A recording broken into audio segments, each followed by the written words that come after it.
तो दोस्तों अगर आप डिप्लोमा के स्टूडेंट हो तो सबसे पहले वीडियो के नीचे लाइक कर दो और अपना ब्रांच लिखो, कमेंट सेक्शन में अपना ब्रांच लिखो। दोस्तों अब ये आपके लिए बहुत ही इंपॉर्टेंट वीडियो है। यहाँ पे मैं कंप्लीट रोड मैप बताने जा रहा हूँ कि सेमेस्टर 2 में अब आपको क्या करना चाहिए। देखो ऑलरेडी सबसे पहले आपको समझ में आ गया कि दोस्तों हम फेब मंथ में आ चुके हैं और दिमाग में बिठा के चलो कि अप्रैल मंथ में आपका फाइनल एग्जाम होगा। अब देखो ये वेरी करता है अलग अलग बोर्ड वाइज। जैसे अगर समझो आप एमएसबीटी बोर्ड के हो तो अप्रैल मंथ के आसपास आपका पेपर होगा। अगर आप दूसरे बोर्ड के स्टूडेंट हो सकता है कि अब मई में होगा, किसी किसी का मार्च में ही स्टार्ट हो जाएगा। पर सेमेस्टर 2 के लिए क्या आपको करना चाहिए, सबसे पहले मैं आपको बता दूं कि हमारे एप्लीकेशन के ऊपर बहुत अच्छा हमने कोर्स बना के रखा है, जिस एप्लीकेशन का नाम है दोस्तों प्रदीप गिरी एकेडमी। आप जाके एप्लीकेशन गूगल प्ले स्टोर पे सर्च करो। और आज हमने अल्ट्रा प्रोमैक्स बैच के ऊपर दोस्तों पीजीए 200 का कूपन कोड भी रखा है। भाई ये अल्ट्रा प्रोमैक्स बैच बहुत शानदार है। इसके अंदर आपको क्रैश कोर्स पूरी तरह से फ्री है जो लास्ट में होने वाला है, और पूरा पेपर वहीं से आता है दोस्तों, जैसे इस बार आया था। तो आज भी आप ले सकते हो पीजीए 200। ओमकार सर, आज अल्ट्रा प्रोमैक्स बैच के ऊपर डिप्लोमा के पीजीए 200 का कूपन कोड है रात 12 बजे तक। अब बात आती है कि सर सेमेस्टर 2 की शुरुआत कैसे करें। तो देखो मैं सबसे पहले आपको बोलूं कि सेमेस्टर 2 में सबसे जो हार्ड सब्जेक्ट आपको मिलेगा दोस्तों वो M2 मिलेगा। M2 मतलब दोस्तों अप्लाइड मैथमेटिक्स।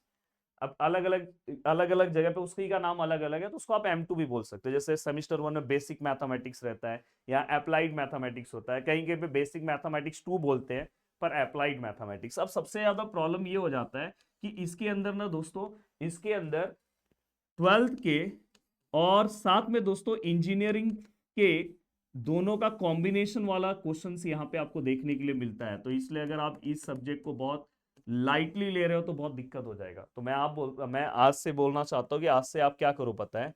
देखो अपने पास मंडे है, ट्यूसडे है, वेनसडे है, थर्सडे है, फ्राइडे है एंड सैटरडे है एंड संडे है। मैं आपसे ज्यादा एफर्ट्स देने के लिए नहीं बोल रहा हूँ। आज मुझे प्रॉमिस करो कि सर रोज का देखो ये 8 to 9 वाला टाइम जो है ना, रोज का 1 घंटा मैथ प्रैक्टिस करेंगे रोज का। पर मैं आपको कुछ बता रहा हूँ कि डायरेक्ट मैथ प्रैक्टिस मत करना, नहीं तो मार्क्स नहीं मिलेगा। रोज का 1 घंटा, संडे के दिन बस आप रिवीजन करना, संडे के दिन ओनली रिवीजन। आप आराम से मैथ सब्जेक्ट निकाल लोगे। अब बात ये आ रही, सबसे पहले जैसे जो लोग मेरे बैच के स्टूडेंट हैं, मैंने जो पहला पार्ट लिया था उसके अंदर ना मैंने उनको सबसे पहले ना फॉर्मूला लर्निंग सिखाया और फॉर्मूला यूज करना सिखाया। देखो फॉर्मूला लर्निंग सबसे ज्यादा इंपॉर्टेंट है।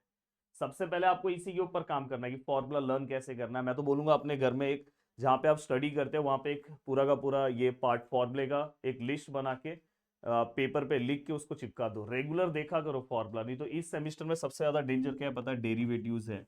इस सेमिस्टर में डेरिवेटिव समझो उस सेमिस्टर में था, पर डेरिवेटिव्स आपको इस सेमिस्टर में ही मिलेगा। इंटीग्रेशन के अंदर ही डेरिवेटिव्स मिलेगा। इंटीग्रेशन का डेफिनेट इंटीग्रेशन, फिर डेफिनेट इंटीग्रेशन का डिफरेंशियल इक्वेशन के अंदर भी डेरिवेटिव्स आएगा। तो बहुत डेंजर हो जाएगा दोस्तों अगर आप ध्यान नहीं दोगे। तो आज से लग जाओ अपने काम पे। इसी तरह से आप अच्छे से अगर तैयार करोगे तो अराउंड आप दिमाग में बिठा के रखो कि 6 days 1 यूनिट। ये नारा याद रखो, 1 यूनिट, 6 days 1 यूनिट। तो दोस्तों आराम से आप 30 days में 5 यूनिट्स कवर कर लोगे मैथ का। अब बात आती है सर आप अपना ब्रांच आप सभी लोग लिखो। अब देखो ब्रांच में मैं बता दे रहा हूँ, बहुत सारे लोगों को ना बी ट्रिपल ई का भी सब्जेक्ट है। हाँ बहुत सारे लोगों को उससे रिलेटेड हमारे यूट्यूब चैनल पे बहुत अच्छा कंटेंट है दोस्तों, उसको भी आप फॉलो कर सकते हो। इस सब्जेक्ट के ऊपर भी आपका फोकस होना चाहिए। मैं बोलूंगा कि वीकली 3 days आपको इस सब्जेक्ट के ऊपर देना चाहिए, 3 days वीकली। और जल्दी पॉसिबल हो तो मैं इसका कोर्स लेकर आऊंगा। देन दोस्तों जितने लोगों को जो मैकेनिकल डिपार्टमेंट के स्टूडेंट हैं उनको इंजीनियरिंग मैकेनिक्स है, मैं ये बोलना चाहता हूँ कि उनको रेगुलर ये सब्जेक्ट पढ़ना चाहिए, नहीं तो इस सब्जेक्ट में केटी लग जाएगी रेगुलर।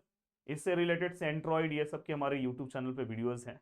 हाँ इसका ऑलमोस्ट हमने ना 4 यूनिट कवर कर दिया। अगर आप नीचे कमेंट करोगे तो मैं बता दूंगा 4 यूनिट मैंने आपका बना दिया है दोस्तों। बस एक पहला यूनिट बाकी है, इसलिए मैं कोर्स रिलीज नहीं कर रहा हूँ। 4 यूनिट बना दियो, अगर आप बोलोगे तो 4 यूनिट वाइज कर दूंगा और 1 यूनिट बाद में कर दूंगा।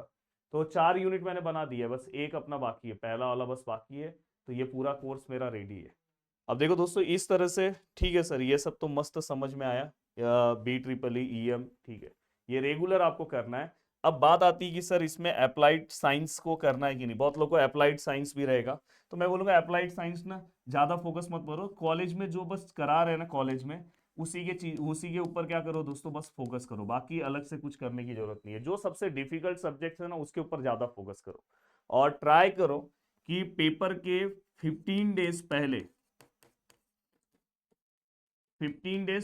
डेज मतलब 1 मंथ पहले आपका पूरा का पूरा सिलेबस आप कवर कर दो। और हर सिलेबस का दोस्तों अगर आप 70% पार्ट भी कवर करते हो तो भी, और 20% पार्ट मैं कवर करा लूंगा, अगर 90% पार्ट आप कवर करते हो तो भी दोस्तों आप 95+% स्कोर कर सकते हो। और डिप्लोमा में देखो, आपने फर्स्ट सेमेस्टर में जो गलतियां की है वो गलतियां यहाँ पे मत रिपीट करना। अगर यहाँ पे आप वही गलती सेम करोगे तो आगे आपको ना, जब डिप्लोमा के बाद आप जाओगे डायरेक्ट, अगर समझो प्लेसमेंट के लिए जा रहे हो तो वहां पे प्रॉब्लम हो जाएगा।